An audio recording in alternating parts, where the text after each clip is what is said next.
Dawn slides across the non-skid like spilled mercury. 19th June 1944, Western Pacific, the big deck of USS Lexington CV-16, humming like a factory at sea. The plane captain's palm rides the smooth curve of a Pratt and Whitney R2800 cowling. His fingers come away silvered with graphite.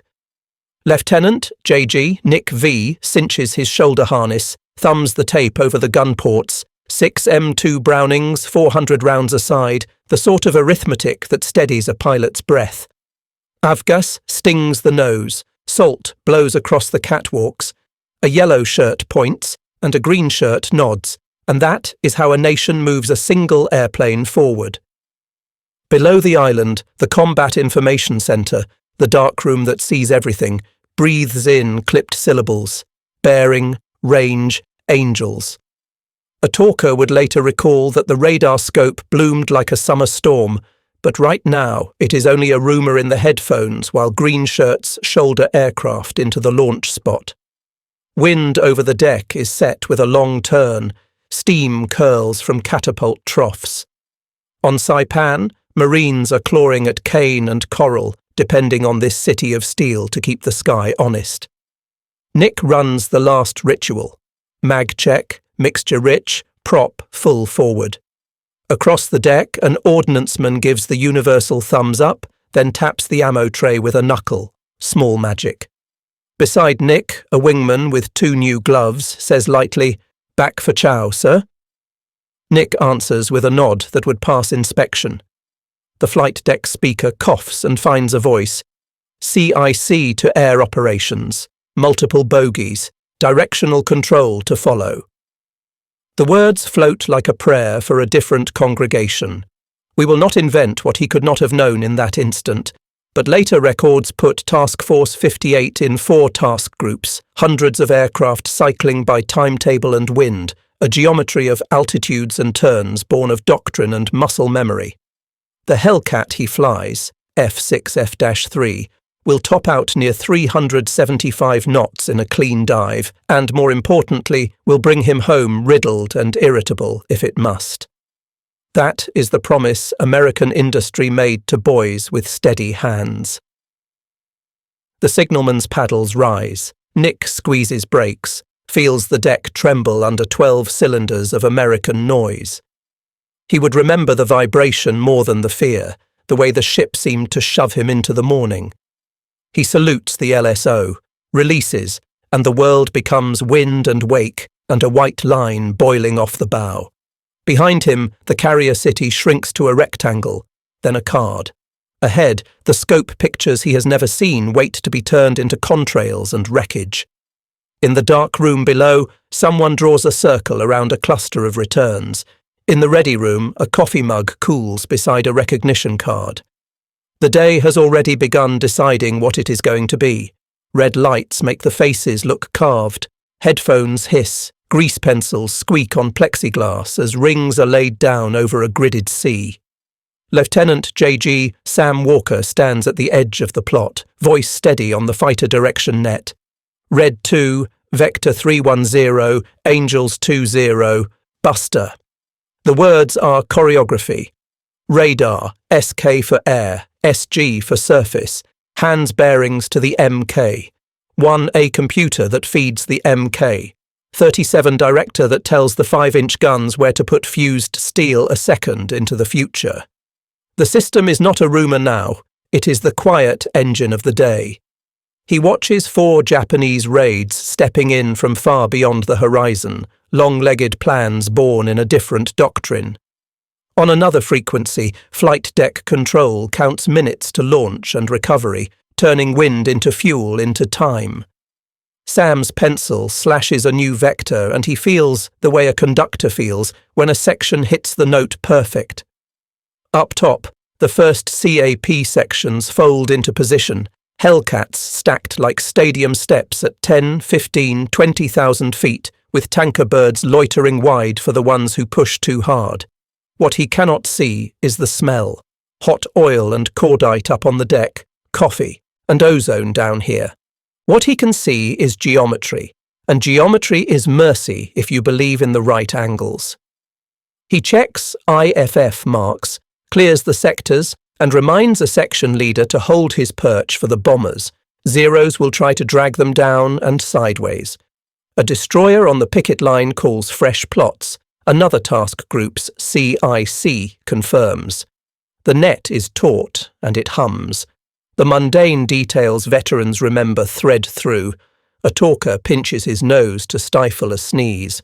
The airplot yeoman flicks eraser crumbs off the acetate.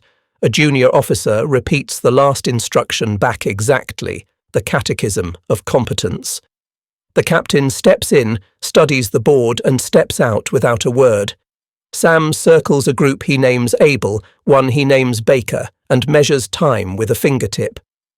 What happens next will feel to the men upstairs like a knife fight. Down here, it will look like a math problem solved with voltage. He keys the handset and sends the first section down the run-in line. The rate keeper on a 5-inch mount somewhere aft cranks his wheel. The fuse setter ticks over to proximity. 1,000 man-hours of training line up behind a single burst that will meet an airplane at the only point where both can occupy the same sky. The headset warms his ear. Red 2, tally in 30 seconds. Sam looks at the board as if it were a heart monitor and answers as if it were a prayer. Commit. On the Japanese flight deck, the sun feels closer, the paint chalked by salt, the signal flags bright as a summer festival that forgot its music. Ensign Hiroshi Saito tightens his gloves, climbs the ladder into the A6M's cockpit, and feels the console heat under his thigh. The briefing promised reach, launch far outside American range, strike, then shuttle to Guam or Rota. Doctrine says decisive battle belongs to the side that chooses the terms. Reality says fuel state and training hours often do the choosing. He watches veterans' faces and counts too many he does not see. Compressed syllabi have pushed boys like him through flight training with fewer hours than the men who taught the world to fear the zero. The airplane is still graceful, razor-edged in the turn, but the men are thinner in the book and the sky is less forgiving in 1944. He taxis, holds at the chalked line, and thinks, without daring to say it, that the wind does not feel like their ally today. Numbers that would have been unthinkable 2 years earlier stalk the edges of this moment. The United States will average well over 600 combat aircraft a week in 1944, nearly 8,000 a month, while Japan will struggle to build scarcely more than that total in an entire season. American factories will assemble 12,275 Hellcats alone. Those figures will not appear in Saito's logbook, but he will fly under their shadow because numbers change what courage can purchase. He lifts with his group, the drop tank shivering under the wing until it finds the slipstream's sweet spot. Climb schedules stretch fuel thin. Altitudes do not align as neatly as the chalkboard promised. The radio net, crowded and polite, carries the strained courtesy of men keeping fear from spilling. Ahead, the sky's neatness begins to look unnatural. American fighters stacked, waiting as if directed by a metronome nobody on Saito's side can hear. He would remember the light on the water most, the glitter that made distances lie. He would remember the first fall of tracers curving up from nothing and the sudden understanding that nothing can be a system when you cannot see its parts. He tightens his harness and rehearses the shuttle drill to Guam that the staff said would turn Reach into refuge. A wingman bumps his formation and corrects too sharply, the kind of small mistake that grows teeth when the first burst arrives. Back on Saipan, a Chamorro radio man named Antonio bends over a T-tin set and hears the ether clot with traffic. He cannot know who is speaking. He can tell by the number of voices sharing one sky that today will prove something for someone. The first D4Y Judy explodes so cleanly that Nick thinks, against sense, of confetti. 2-second burst, walk the tracers up the canopy bow, break away before the fragments find your own prop disc. The sight glass swims. The R2800 hauls the Hellcat uphill like a farm horse that never learned the word quit. Sun angle was perfect because Sam put them there. Altitude separation kept the top cover honest while the lower caps sliced at the bombers' bellies. It looks like luck. It tastes like procedure. Then the 5-inch guns begin to speak. Mark. 37 directors sing to the mounts, VT fuses turn almosts into always, and the air ahead of a Jill becomes a geometry problem with shrapnel for chalk. A destroyer in the screen throws a pattern that hangs like a silver net in the sun. The torpedo bomber flies into a place where the future has already erupted and ceases to exist. On the net, someone says, splash, with the exact diction of a man reading a grocery list, because diction keeps hands from shaking. Numbers begin to accumulate in a quiet corner of the day. VF-31 out of USS Cabot will claim 22 in 11 minutes around 10:47, and the total across the task force will assemble toward a number that seems indecent. Nearly 300 Japanese aircraft destroyed by nightfall on the 19th when you add cap and flak. There will be overclaims and reconciliations later, but not enough to change the shape of the sky. The shape is subtraction. Nick's wingman yips once and clamps down on it, rides a 0 through a descending scissors, resists the urge to turn inside a machine built to tempt that sin, and instead unloads into a shallow dive where horsepower cancels myth. Self-sealing tanks slurp and hold. The canopy smells of hot dust and cordite. He checks the mirror out of habit and sees only sunlight and a smear of oil where a Judy used to be. On Saipan, Antonio watches a far line thicken and darken until it becomes smoke that folds into the trade wind. He presses a tally mark into a strip of scrapwood with a nail, the way a man might track prayers. In CIC, Sam erases 3 triangles with the edge of his hand and speaks a new vector to a voice he has never seen a face for. The second raid is already on the plot, neat as a schedule, and headed for a machine that eats schedules for breakfast. Nick rolls inverted to clear the belly and watches the ocean gleam like a sheet of armour. The day is beginning to reveal what it really is. Not a duel, but a harvest. If you ask pilots later about heroics, they will shrug past names and find procedures, but sometimes procedures produce impossible grace. Nick hears the Lexington controller clear VF-16 and watches Alex Vrasiu do what good airplanes let disciplined men do. 6 D4Ys in 8 minutes, measured bursts that look like a gunnery film shown too quickly. The kills feel personal only because the traces are yours. The truth is, they are communal. Radar plots, deck cycles, ordnance belts, the 1,000-handed work of a fleet. Down below the horizon line where the CAP cannot see, submarines hunt. USS Albacore slides a torpedo into Taiho, and the carrier becomes a fumes lecture amplified into catastrophe by a single mistake in ventilation. USS Kavala finds Shikaku and writes its name into a ledger that pilots won't read until the debrief. The air battle's centerline kinks because steel fish erased the decks that were supposed to receive the men Nick is fighting now. Deckside, the choreography looks mundane and therefore holy. Plane captains popping cowlings to swap a magneto in the time it takes a kettle to boil. Ordnance men thumbing new belts until their fingers blacken. Yellow shirts signalling chocks out as if pointing a dance step. A Hellcat limps in with holes stitched through its skin and is turned in 20 minutes because turning airplanes is what turns outcomes. Sam watches his, bored like a cardiogram.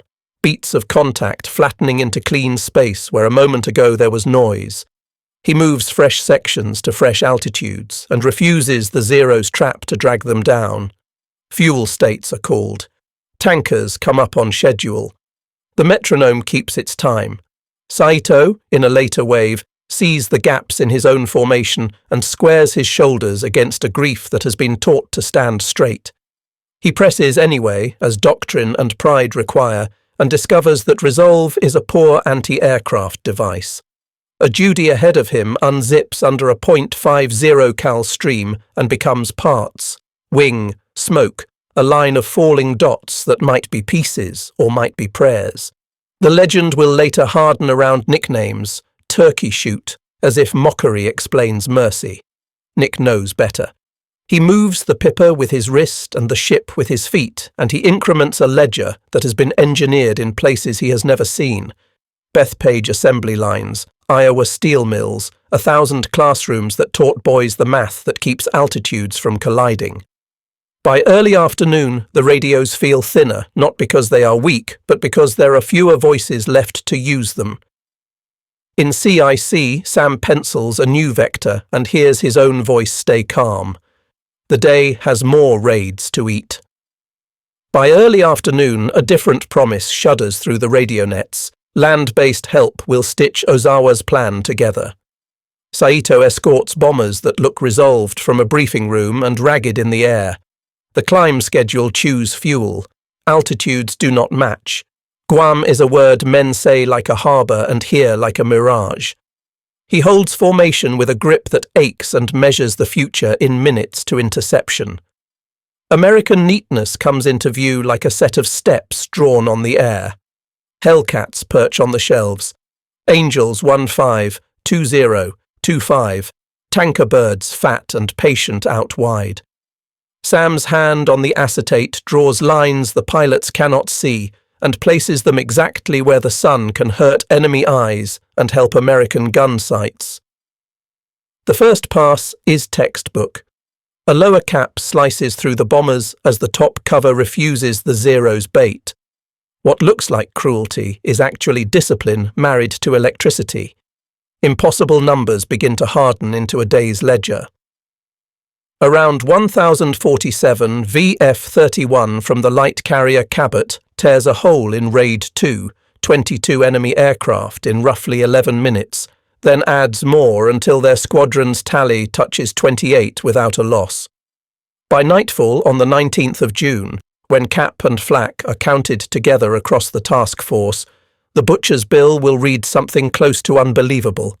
Nearly 300 Japanese aircraft destroyed in a single day. The statistic will be argued, reconciled, and still remain monstrous. Antonio on Saipan hears a different arithmetic. Explosions march along the horizon and set the trade wind carrying an oil smell that reminds him of a mechanic's apron from the airfield before the Marines came. He presses another notch into his tally strip and thinks of friends whose names he would prefer not to make into numbers.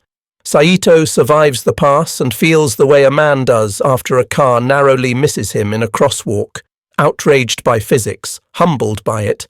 He forms up what is left and presses again because he was taught that pressing is the only honest verb in a fight. A Judy staggers, drops its torpedo too soon, and is taken apart by a 5-inch burst that knows the future by means of a proximity fuse. Up top, Nick checks his fuel and the deck cycle time and realizes there will be one more pass before the recovery window closes. He rolls, finds a bomber, and does the work.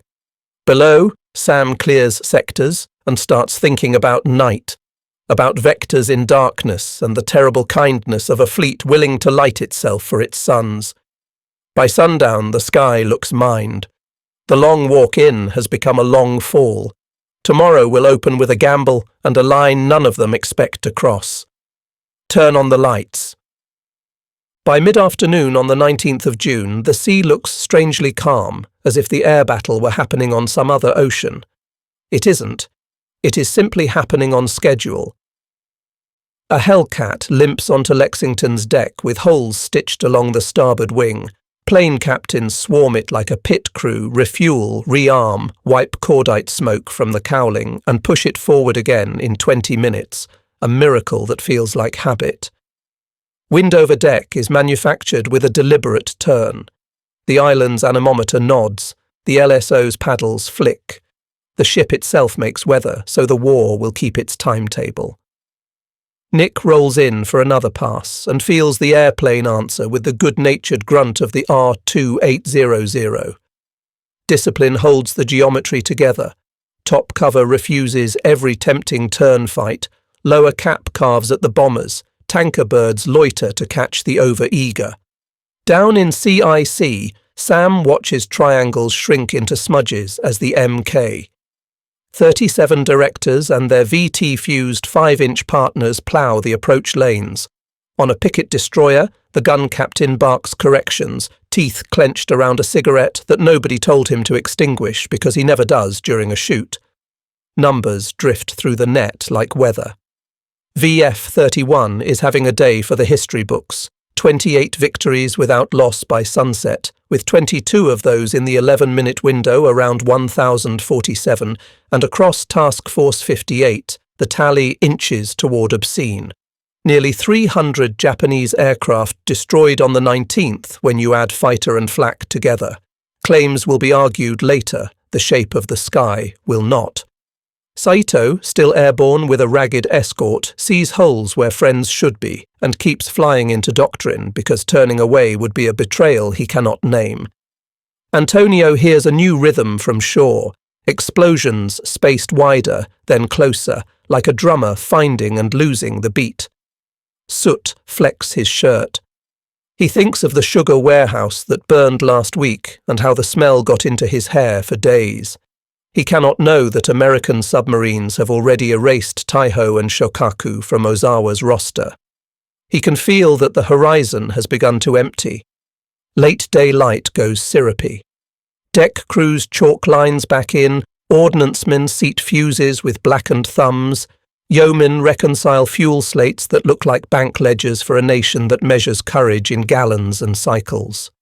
The sky is not safe, but it is structured now, and structure is the American word for mercy. Nick traps, taxis clear, and looks up to see another section already thundering down the deck. War, he will realize later, is sometimes just competence repeated fast enough. In flag plots, a staffer rubs his wrist and quietly erases an entire Japanese squadron from the acetate. "We may have finished their air arm today," someone murmurs. No one smiles. The ocean goes on pretending to be calm. Time jump, 20th of June, late afternoon. The sun hangs low and the word goes out across TF-58 like a dare. Launch at extreme range, hit Ozawa at dusk, recover in the black. On Lexington's deck, men drag torpedo carts and bomb skids with the grunt of 1,000 county fairs. Ordnancemen check arming wires twice because night punishes sloppiness. Strike composition falls into its well-practiced cadence. Hellcats for escort and top cover. SB2, sea Helldivers to break decks. TBF/TBM. Avengers to walk wakes with torpedoes. Radios disciplined, hand signals clean. Deck spotting diagrams fit airplanes into rectangles like a child's puzzle. When the puzzle moves, it breathes. Sam's board is mostly empty now. Friendly blips outbound in a long, thin arc. He rehearses the recovery plan with a reverence bordering on superstition. Stack heights, marshal points, emergency diverts, tanker orbits that must be exactly where fuel gauges say salvation will be. He knows the arithmetic of the gamble. Every mile of range flown at dusk will return as minutes of terror after dark. Out on Ozawa's surviving decks, the scene is quieter than any admiral can afford. With Taiho and Shokaku gone to submarine torpedoes, Hiyo carries more than her share of hope. The remaining fighter screen is a threadbare thing, scarcely 3 dozen that can rise against 200 Americans inbound. Saito stands near the island, ash on his. Cuff and thinks the ready room looks like a picked orchard, hooks where flight jackets used to hang. The approach becomes a tutorial in timing. Avengers fly the long curve low, Helldivers stack to height, and the escort weaves like sheepdogs. Radios stay clipped and spare. There is no poetry on strike frequency, only distances and deeds. When the hits land, they travel through metal as stories do, fast, branching, unstoppable. Hiyo takes her death like a lesson, fire where fuel should be vapor, physics lecturing doctrine until doctrine runs out of words. Nick's Hellcat drinks from its drop tank and then discards the empty tin with a shrug. Without the weight, the airplane feels young again. He watches a Helldiver pull from a dive with a wobble that makes his teeth ache in sympathy, then settles back to shepherd the stragglers. Above them, the sun bleeds into a colour that cockpit glass was not designed to forgive. On the net, a controller begins to sound like a father. "Come home, boys." They turn for the dark like men stepping off a curb they cannot see. Key lights on instruments glow as if made for chapels. Somewhere aft, a destroyer warms her engine room generators and checks the breakers that feed deck edge strings. Sam breathes once, sets his pencil down, and waits for the night to ask its questions. Time on target windows plotted to the minute compress the sky. Deck spotting diagrams ashore would look like children's blocks, but at sea they mean life. IFF checks repeat like prayers. One bad squawk can turn a friendly into a ghost at the edge of the guns. The strike stretches and thins, a steel ribbon unspooling toward a fate already trembling with heat. Dark comes down like a closing fist. Fuel gauges lose their last polite inches and become verdicts. The first voices on the radio asking for vectors sound calm on purpose. Low state fuel, Angels 1, 15 miles. The air boss lifts his eyes to the captain. The captain nods. Across TF-58, the order moves with the speed of nerve through a body. Turn on the lights. It seems like madness until you count. A combat fleet risks silhouette and submarine to save aviators, because machines can be replaced and men cannot, and the United States has proved the first half of that sentence. In 1944, American factories will complete roughly 96,000 military aircraft. Grumman alone will turn out 12,275 Hellcats, more fighters than some nations will field across an entire war. In this single night's recovery, scores of airplanes will be written off, roughly equivalent to a full Japanese carrier air group, so that the pilots live to fly tomorrow. An accounting decision unthinkable to a nation without surplus. Deck edge strings glow, masthead beacons burn, destroyers loft starshells to paint a glide path across a black ocean that has no interest in being kind. LSOs hold paddles steady as saints. Crash crews crouch by foam lines and mutter over their own talismans. Homing beacons thrum in the headphones like a remembered song. A plane guard destroyer slides a beam, boats on the falls, boat crews looking like gargoyles against sprayed white water. Nick brings the Hellcat down the groove with a gait that would be called humble if airplanes could pray. The ball wobbles, the paddles steady, the hook bites, and the deck says yes with a jolt that runs up his spine. He taxis clear on fumes and is waved toward the foul line as another engine coughs somewhere in the soup. He does not unstrap. He watches the deck like a man in a waiting room listens for a doctor's shoes. Sam's CIC turns into a roll call. Tail numbers become names. Names become landed or missing or in the drink. The talker marks the board with a green X or a red dot. A bosun on a destroyer leans past the lifeline with a boat hook and snags the wrist of a kid who has just become older than he was an hour ago. On the island, the air boss's voice is sandpaper and sugar. When the last droning engine finds steel or sea, the breakers are pulled and the Pacific takes its night back. The smell that stays is hot oil and salt. The sound that stays is a generator winding down, and the small private prayer of a man counting the faces that did not come home, and then the faces that did. Dawn, 21st June. The ocean pretends nothing happened. Inside flag plots and ready rooms, the truth is chalk dust and clipped voices. Intelligence pins the butcher's bill to the board. Japanese losses across 19 to 20 June. Carrier and land-based together, between 550 and 645 aircraft. 3 carriers gone, Taiho, Shokaku, Hio. American losses about 123 aircraft, many to darkness, fuel and water, rather than enemy guns. A single sentence appears beneath the numbers. Initiative now belongs to the side that can afford time. On a separate slate, the supply officer writes the larger context in tidy script. United States aircraft production in 1944 will reach roughly 96,000 machines, about 8,000 a month, while Japan will struggle at a fraction of that. Grumman's tally alone, 12,275 Hellcats, dwarfs anything Ozawa could hope to re-embark. Numbers like these do not fly an intercept. They decide how often men may try again. The lesson is not boast, but diagnosis. Fighter direction worked. Radar pickets saw. VT fuses multiplied lethality. Submarines bit the nerve centers. Training pipelines proved what only time can prove. A nation that gives its pilots hundreds of hours before letting them touch a deck brings more of them home. In Japanese ready rooms, the chairs remain where they were. Too many are empty. Compressed syllabi could not purchase experience. The men who might have taught it bled out in 1942 and 1943. On Saipan, Antonio walks a beach that glittered yesterday and is keloid today. Tar balls stippling the strand like punctuation.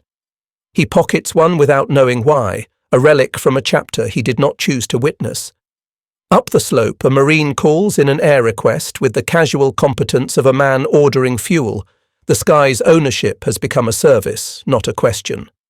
Nick perches on a coil of manila and drinks coffee that tastes like pencil shavings. He counts what is not there and then counts what is.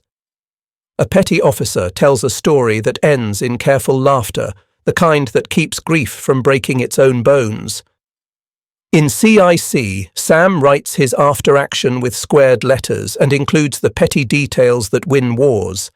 Timing of tanker orbits, discipline on the net, the altitude that tempted and the altitude that saved. There will be a temptation to turn the 19th into a nickname and the 20th into folklore, as if reaping were easy and lighting romantic.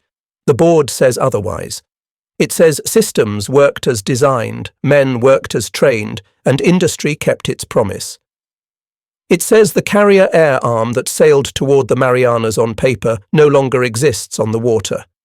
A staffer caps his grease pencil and tucks it behind his ear. Next target set in 6 hours, someone says, and the room moves, not callous, just merciful, because momentum is mercy in a war that punishes hesitation. Time jump, late June into July 1944. Bulldozers arrive like a new species on Saipan and Tinian, seabees chewing coral flat, turning yesterday's cane fields into runways long enough for wings nobody here has seen up close. The smell is diesel, hot limestone, tar and coffee. A B-29 taxis for a fitful test hop, and the ground shakes in a way the island has not learned to name. Antonio fixes a radio for a Marine sergeant, gets paid in a chocolate bar whose taste feels like a rumour from another world. At sea, the fast carrier task force stops being only a shield and becomes a spear. Logistics grows visible. Oilers easing alongside like motherships, ammunition ships discharging pallets of 5-inch VT-fused rounds and belts of 50 cal that look like brass vines. Tenders grind through engine swaps.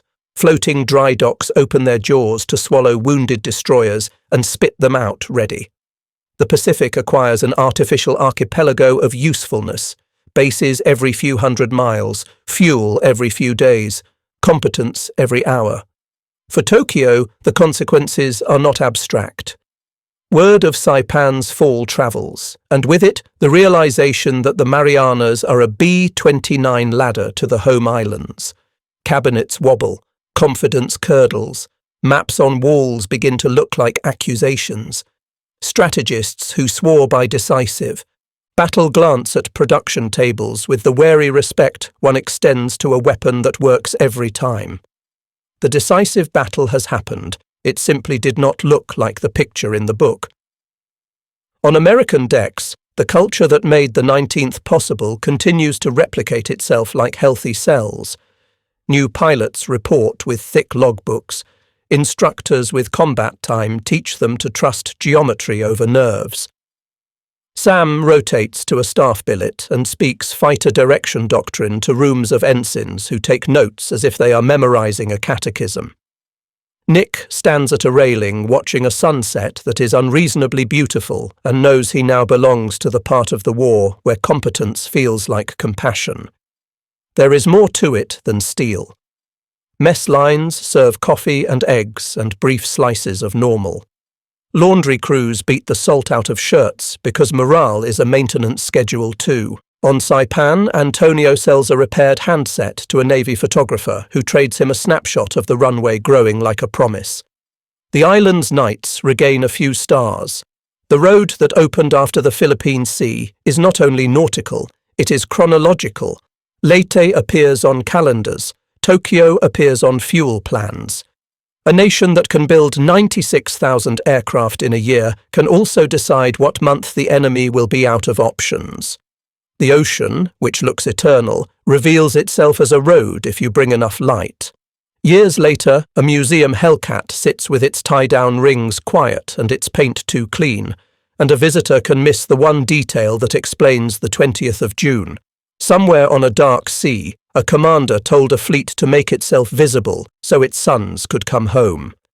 That moment is the distilled ethic of an industrial democracy. Machines are expendable, people are not, and we can make enough machines to prove the sentence true. The reckoning reaches forward. Radar fused with discipline becomes the grammar of modern war. Fighter direction turns into a template for every networked battle to come. Submarines remind airmen that victory is joint. The names Taiho, Shokaku, and Hio vanish from order of battle charts because steel tubes and patient men did their work in the shadows. Seabees prove that earth-moving can be a combat arm. Coral becomes concrete. Tinian becomes a launching word. Statistics that once sounded like slogans harden into inheritance. United States factories will complete roughly 96,000 military aircraft in 1944, a pace of about 8,000 a month. Grumman will build 12,275 Hellcats, a number so large it could re-equip Ozawa's carrier arm many times over if pilots and fuel and doctrine could be conjured as easily as airframes. They cannot. That asymmetry explains why a single night's recovery could treat dozens of airplanes as expendable to save aviators. An evening's write-off, roughly equal to a Japanese carrier air group, and still launch again at dawn. But the machinery is not the point, the people are. Talkers in red-lit rooms who learned to make calm into vectors. Plane captains with safety wire between their teeth who could swap a magneto on feel. LSOs who held paddles steady when the ball wandered and a boy's life wandered with it. Petty officers who turned schedules into mercy. Pilots who did the arithmetic at the edge of the fuel gauge and chose not to panic because panic is the wrong answer even when it is the right feeling. Saito's memory belongs here too. He was brave and his courage ran headlong into a system that could not replace courage at scale. Recognizing that does not tarnish American victory, it clarifies it. Democracies, at their best, decide to protect the replaceable by replacing the irreplaceable as little as possible, and then they spend treasure to make that math work. Nick stands in the museum for a long time, looking at the tie-down rings and smells, impossibly, a trace of hot oil. He hears, impossibly, a voice say, "Commit," in a tone that will always sound like responsibility. When he steps outside, the air is ordinary again. The switch, however, is still there in his head, a remembered order that turned night to day, and the knowledge that a free people once built enough light to make the ocean answer.